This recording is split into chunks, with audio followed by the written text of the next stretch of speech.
हाँ जी, तो कैसे हैं आप लोग? आई होप आप लोग सब ठीक होंगे, अच्छे से पढ़ाई कर रहे होंगे, है ना। प्रिपरेशन आपकी अच्छी चल रही होगी। तो मेरा नाम है सतीश तिवारी, आप लोगों का अपने यूट्यूब चैनल अध्ययन एक्सेस पे बहुत बहुत स्वागत करता हूँ। तो हमने लास्ट क्लास में बेसिक इन्फॉर्मेशन ले ली थी। चलिए फिर हम लोग कुछ आगे की बातचीत करते हैं, आगे की पढ़ाई को बढ़ाते हैं अपने, है ना। तो आज हम लोग क्या करने वाले हैं? टेंस, है ना। टेंस,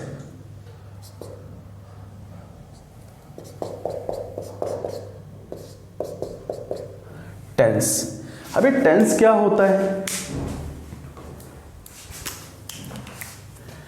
टेंस की अगर बात करें तो ये क्या करता है? ये हमें बताता है time of action, time of action, है ना। Time of action. अब टाइम ऑफ एक्शन की अगर हम बात करते हैं, इस वर्ड को देखते हैं, ये जो एक्शन है, एक्शन हमें कौन बताता है? एक्शन कौन डिनोट करता है? वर्ब, है ना, वर्ब। अब अगर हम वर्ब की बात करते हैं, वर्ब की कितनी फॉर्म होती हैं? वर्ब की फॉर्म कितनी होती है? First form of verb, second form of verb, third form of verb, fourth form of verb and fifth form of verb, है ना। कभी कभी बच्चे इसमें फोर्थ फॉर्म और फिफ्थ फॉर्म में कंफ्यूज होते हैं, तो मैं बता दूं आप लोगों को कि ये फोर्थ फॉर्म का मतलब क्या हुआ? फर्स्ट फॉर्म ऑफ वर्ब के साथ क्या लग जाता है? आईएनजी, और इसी को क्या बोलते हैं? फोर्थ फॉर्म ऑफ वर्ब, ठीक है, इसको ध्यान रखना आप लोग। फिफ्थ फॉर्म ऑफ वर्ब का मतलब क्या हुआ? फर्स्ट फॉर्म ऑफ वर्ब के साथ क्या लग जाता है? एस या ईएस, ठीक है। तो इसमें कंफ्यूज बिल्कुल नहीं होना है आप लोगों को। तो चलिए फिर हम इसके आगे की बात करते हैं। दूसरा वर्ड है हमारे पास टाइम। टाइम की अगर हम बात करें तो टाइम क्या करता है? टाइम के कुछ हिस्से बांट लेते हैं हम लोग पहले। वो हिस्से क्या हैं?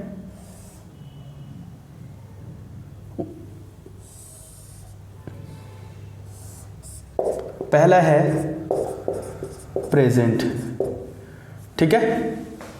प्रेजेंट की अगर बात करें तो प्रेजेंट क्या होता है? प्रेजेंट वो होता है, समय का वो हिस्सा होता है जिसमें हम कोई काम कर रहे होते हैं। जैसे अभी मैं आपको पढ़ रहा हूँ और आप मुझसे मतलब अभी मैं आपको पढ़ा रहा हूँ और आप मुझसे पढ़ रहे हैं, है ना।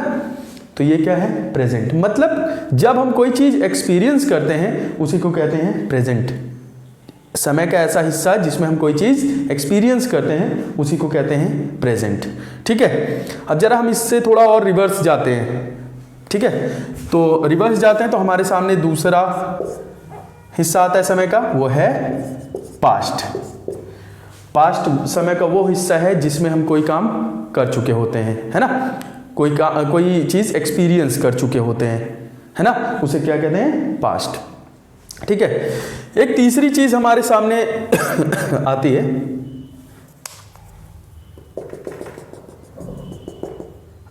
इसको लोग कहते हैं फ्यूचर। फ्यूचर लोग कहते हैं कि ये टेंस होता है, लेकिन ये बेसिकली टेंस नहीं होता है। इसके बारे में हम बाद में बात करेंगे कि ये है क्या एक्चुअली। इसको पूरा मैं क्लियर करूंगा कि ये क्या है, टेंस है या फिर क्या है, ठीक है। वो सारी चीज़ें हम थोड़ा सा बाद में बात करेंगे। तो अगर मैं इन सबको मिला दूं तो हम इनकी भी सब कैटेगरी आती है। क्या क्या है वो?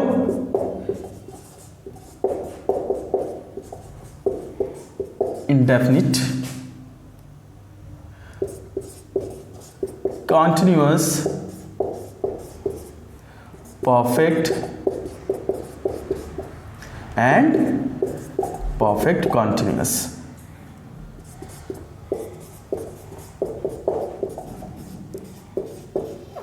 ठीक है। परफेक्ट कॉन्टिन्यूअस, ये इसकी सब कैटेगरी है, ठीक है। तो चलिए अगर इंडेफिनिट की बात करते हैं, इंडेफिनिट की बात करते हैं तो यहाँ पे फर्स्ट फॉर्म ऑफ वर्ब या फिर हमें देखने को मिलेगा फर्स्ट फॉर्म ऑफ वर्ब के साथ एस या ईएस या फिर सेकंड फॉर्म ऑफ वर्ब, हमें ये चीज़ें देखने को मिलेंगी इंडेफिनिट में। कॉन्टिन्यूअस की बात करें तो फोर्थ फॉर्म ऑफ वर्ब, जिसको आप क्या कह सकते हैं, फर्स्ट फॉर्म ऑफ वर्ब के साथ आईएनजी लगा होता है। ठीक है। परफेक्ट, परफेक्ट की अगर हम बात करें तो इसमें थर्ड फॉर्म ऑफ वर्ब आती है। ठीक है, इस पे आइए, इसमें दो टेंस हैं, कौन कौन से? परफेक्ट और कंटिन्यूअस, दो टेंस हैं। अब एक बात बताइए, परफेक्ट में अभी हमने क्या देखा? Third form of verb. Continuous में हमने क्या देखा? फर्स्ट फॉर्म ऑफ वर्ब के साथ आईएनजी लगा होता है। तो इसमें क्या होता है? परफेक्ट में थर्ड फॉर्म लगा देते हैं। चलिए भाई, बीन, ठीक है, वर्ब की थर्ड फॉर्म ही है। वो किसकी थर्ड फॉर्म है अभी थोड़ी देर बाद हम देखेंगे। कंटिन्यूअस, कंटिन्यूअस की अगर हम बात करें तो कंटिन्यूअस में क्या आता है? फर्स्ट फॉर्म ऑफ वर्ब के साथ आईएनजी आता है, तो लगा दीजिए फर्स्ट फॉर्म ऑफ वर्ब के साथ आईएनजी लगा दीजिए। तो ये हो गया परफेक्ट कंटिन्यूअस। ठीक है, बेसिकली इसमें दो टेंस, मतलब दो सेंटेंस मर्ज हो जाते हैं, परफेक्ट और कंटिन्यूअस। ठीक है, अब फिर से इस पे आते हैं, वर्ब। बेसिकली अगर हम वर्ब की बात करते हैं तो लोग इसको कहते हैं एक्शन वर्ड है। ये एक्शन वर्ड नहीं है, सिर्फ और सिर्फ ये क्या है? ये एक नॉर्मल वर्ड है। ये क्या है? एक नॉर्मल वर्ड है। अगर मैं नाम लिखता हूं रोहित, ये भी अपने आप में एक वर्ब है। क्यों? क्योंकि हम वर्ब को एज अ वर्ड कंसीडर करते हैं। लेकिन इसमें एक्शन कब जनरेट होता है? कोई भी वर्ड जब हेल्पिंग वर्ब के साथ मिलता है तो उसमें एक्शन जनरेट होता है, उसमें एक्शन जनरेट होता है। वो कैसे मिलता है थोड़ी देर बाद देखते हैं। चलिए इसको आप लोग लिख लीजिए, फिर हम थोड़ा सा और आगे बढ़ते हैं।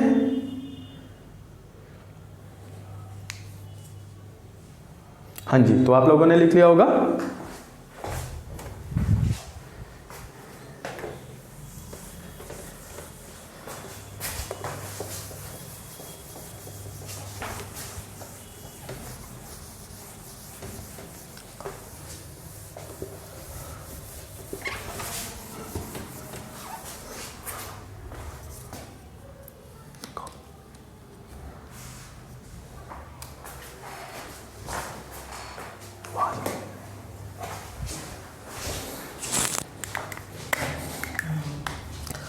हाँ जी, तो पहला हमारा टेंस क्या है?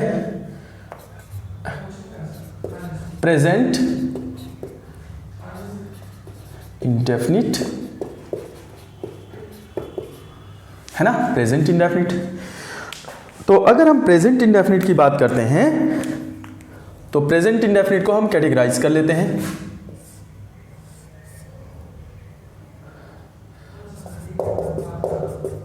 एफर्मेटिव,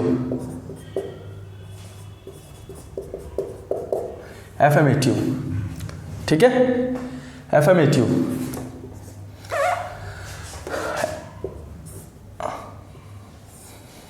एफर्मेटिव में भी दो चीजें हमें देखनी है,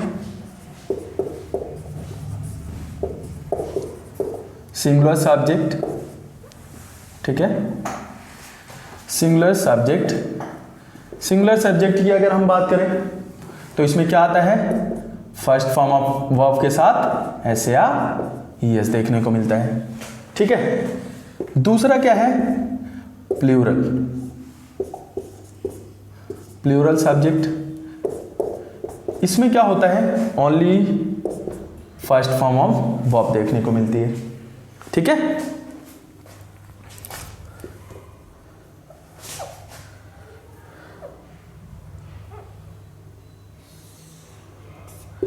दूसरा हमारे सामने क्या है इसी में? नेगेटिव या फिर इंटेरोगेटिव। नेगेटिव या फिर इंटेरोगेटिव की बात करें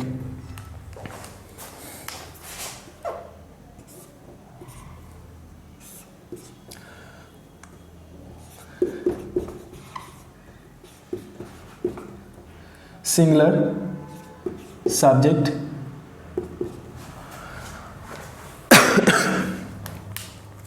तो सिंगुलर सब्जेक्ट की बात करें भाई ये नेगेटिव हुआ, और नेगेटिव के लिए नॉट की ज़रूरत होती है, और नॉट के लिए हमें एक हेल्पिंग वर्ब की ज़रूरत पड़ेगी, है ना। तो आइए हम हेल्पिंग वर्ब ले लेते हैं। किससे ले लेते हैं? इससे ले लेते हैं, डू।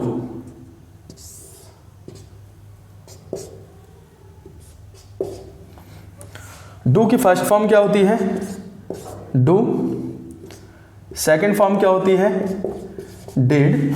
एंड थर्ड फॉर्म क्या होती है? डन। ठीक है, तो हम क्या करते हैं, याद रखना जितने भी प्रेजेंट के टेंस होते हैं सब में फर्स्ट फॉर्म ऑफ वर्ब आती है। ठीक है, जितने भी प्रेजेंट होता है, मतलब प्रेजेंट टेंस की बात करेंगे, जितने भी होते हैं सब में फर्स्ट फॉर्म ऑफ वर्ब की बात करेंगे हम लोग। कैसे करेंगे वो अभी देखते हैं। ये फर्स्ट फॉर्म ऑफ वर्ब है, इसको उठाओ और इसको कहाँ लगा दो? यहाँ पे, डू। अब सिंगुलर सब्जेक्ट है, तो सिंगुलर सब्जेक्ट है तो अफर्मेटिव में आओ, यहाँ सिंगुलर सब्जेक्ट के साथ वर्ब के में क्या लग रहा था? SEIS, और ये SEIS ही डिनोट कर रहा था कि ये सिंगुलर सब्जेक्ट के साथ आएगा, है ना। यही इसी से पता चला था ना कि ये सिंगुलर सब्जेक्ट का है। तो हम क्या करते हैं, नेगेटिव में डू लगा, और डू के साथ सिंगुलर सब्जेक्ट अगर हमें डिनोट करना है कि हाँ ये सिंगुलर सब्जेक्ट के साथ आएगा, तो हम क्या करते हैं, SEIS को उठाते हैं और यहाँ डू के साथ लगा देते हैं। तो यहाँ पे क्या लग जाएगा? ES। ठीक है, और जब ये हमारा सिंगुलर सब्जेक्ट लग गया तो हमारे पास दो मतलब ये हमारा वर्ब की फर्स्ट फॉर्म अगर लग गई तो दोबारा तो वर्ब की मतलब ES तो आएगा नहीं, ये दोबारा तो ES लगाने की ज़रूरत नहीं है, इसीलिए हमने यहाँ पे क्या लगाया? केवल फर्स्ट फॉर्म ऑफ वर्ब। बात समझ में आ गई? अब आइए यहाँ पे प्लूरल सब्जेक्ट की बात करते हैं।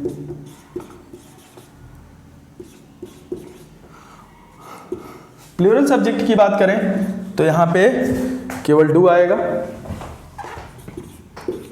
और यहाँ प्लूरल में यहाँ पे अफर्मेटिव में केवल वर्ब की फर्स्ट फॉर्म लग रही थी, तो यहाँ पे क्या लग जाएगी? वर्ब की फर्स्ट फॉर्म लग जाएगी केवल।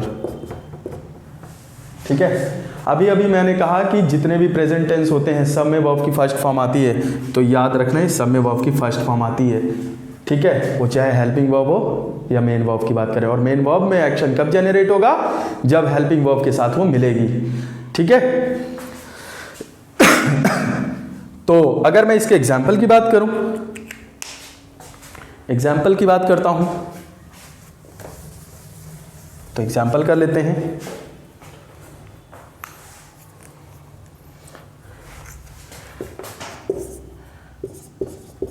She writes a letter।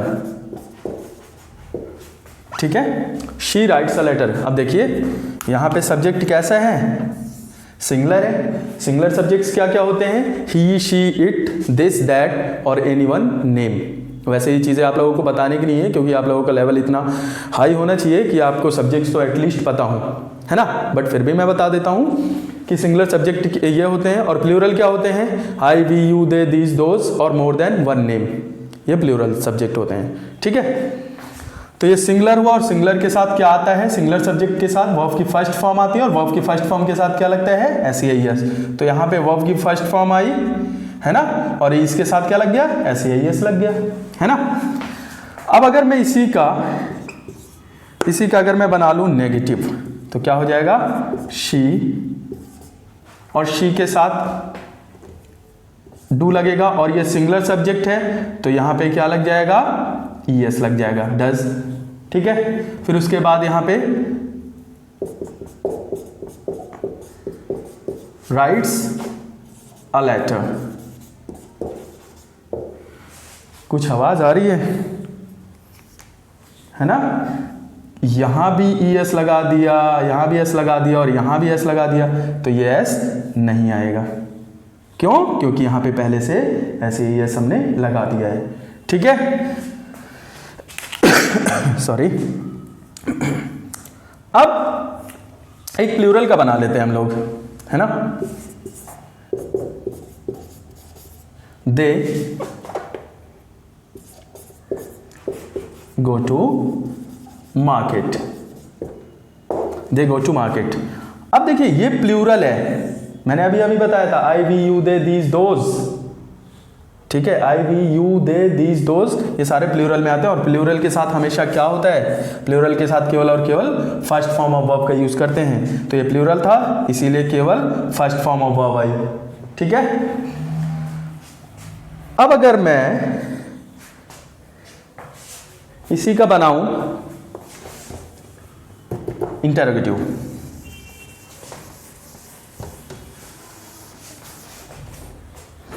Interrogative बनाऊं अगर मैं,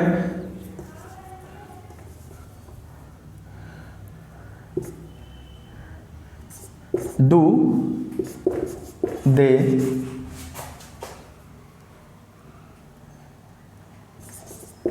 गो टू मार्केट। इसी को हमने एक और वर्ड बोला था, याद है आप लोगों को, क्लोज एंडेड। और क्लोज एंडेड क्या होते हैं, जिनका आंसर हमें सिर्फ और सिर्फ यस या नो में मिले। ठीक है, अब एक सेंटेंस लिख रहा हूं, what does she write a letter. अब ये सेंटेंस आप लोग पढ़ेंगे थोड़ा अजीब लगेगा। क्यों अजीब लगेगा, यहां पे व्हाट डज शी राइट भी है और आगे इसका आंसर भी मिल रहा है, जबकि हमने क्या देखा था, क्लोज एंडेड में हमें आंसर यस या नो में मिले, लेकिन यहां तो what does she write a letter. ये सेंटेंस थोड़ा अटपटा लग रहा है ना बोलने में, ये नहीं आना चाहिए।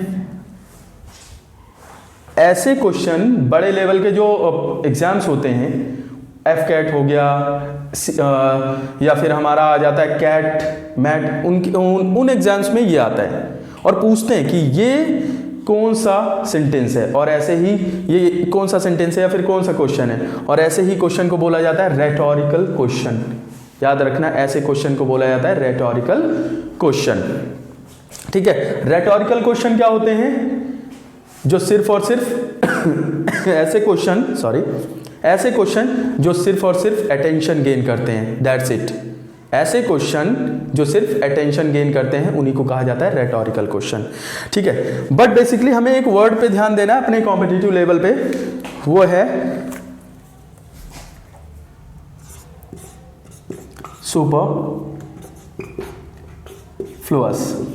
सुपरफ्लुअस, है ना। इस वर्ड को हमें ध्यान देना है।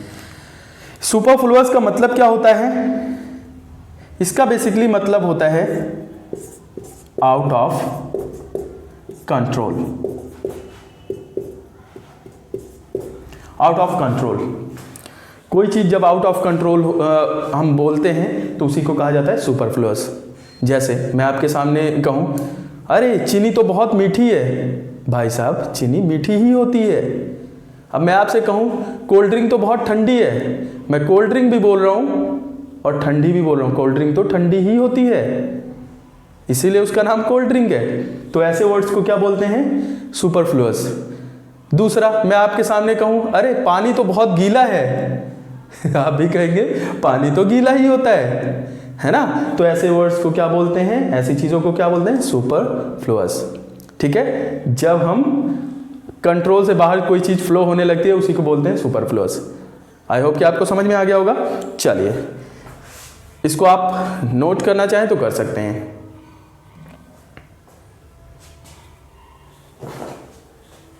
चलिए इसको रफ करता हूं मैं।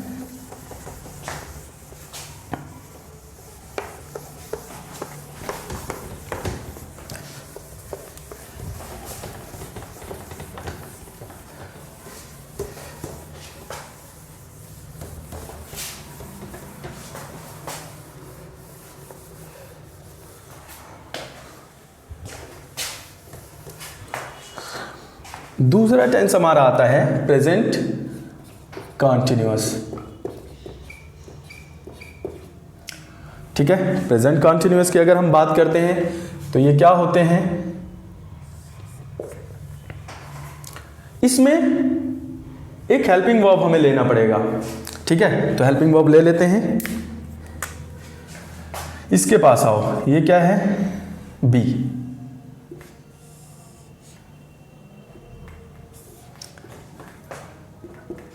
बी की फर्स्ट फॉर्म होती है इज एम आर, ठीक है।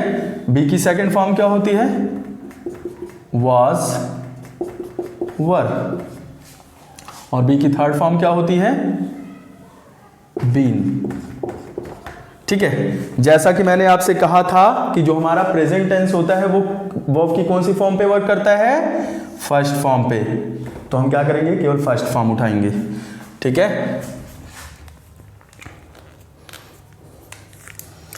तो यहां क्या लेंगे, इज या एम या फिर आर, और हम इसके साथ क्या लगा देंगे, फर्स्ट फॉर्म ऑफ वर्ब के साथ आईएनजी। अब आप लोग सोच रहे होंगे ये सब्जेक्ट क्यों नहीं लिख रहे हैं, क्योंकि सब्जेक्ट इसलिए नहीं लिख रहा हूं इससे पहले कि ये अंडरस्टूड है, ठीक है। आपका लेवल इतना हाई है कि आपको पता है ये चीजें कि यहाँ पे सब्जेक्ट और ऑब्जेक्ट आएगा, इसमें चेंजेस होते हैं, इसलिए मैं इसको लिख रहा हूँ, जिसमें चेंजेस होते हैं उसी को लिख रहा हूँ। याद रखिएगा, टेंस आपने पहले भी पढ़े हैं, इस टेंस को दोबारा मैं क्यों पढ़ा रहा हूँ आपको, क्योंकि कहीं ना कहीं कुछ चीज़ें अधूरी पढ़ी हैं आपने, वहाँ पे ये चीज़ें मैं आपकी क्लियर करूँगा कि क्या क्या चीज़ें आपकी छूट गई हैं और क्या क्या चीज़ें आपको डेप्थ में जाके पढ़ना है, इसीलिए यहाँ पे एक एक चीज़ क्लियर की जा रही है आपकी, ठीक है। कुछ चीज़ें अधूरी रह गई हैं, और जब चीज़ें अधूरी रह जाती हैं तो दर्द होता है। चलिए, तो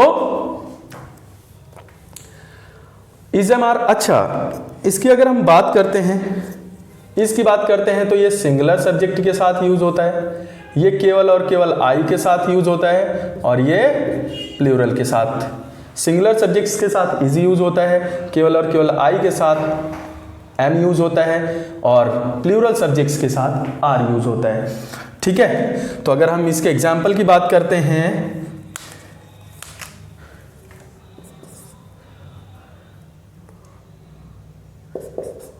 he is writing a letter, ठीक है। सिंगुलर सब्जेक्ट था इसलिए क्या आ गया, इज आ गया, ठीक है। अगर मैं इसके नेगेटिव को बनाऊं, he is not writing a letter, ठीक है। और अगर मैं इसके इंटेरोगेटिव को बनाऊं तो क्या हो जाएगा, इज बाहर आ जाएगा, है ना, जो हेल्पिंग वर्ब है बाहर आ जाएगी, is he writing a letter, letter not letter, ठीक है। तो ये हो गया हमारा प्रेजेंट कॉन्टिन्यूअस। ये चीजें आपकी क्लियर हो गई हैं। प्रेजेंट इंडेफिनिट, प्रेजेंट कॉन्टिन्यूअस हमने कर लिया।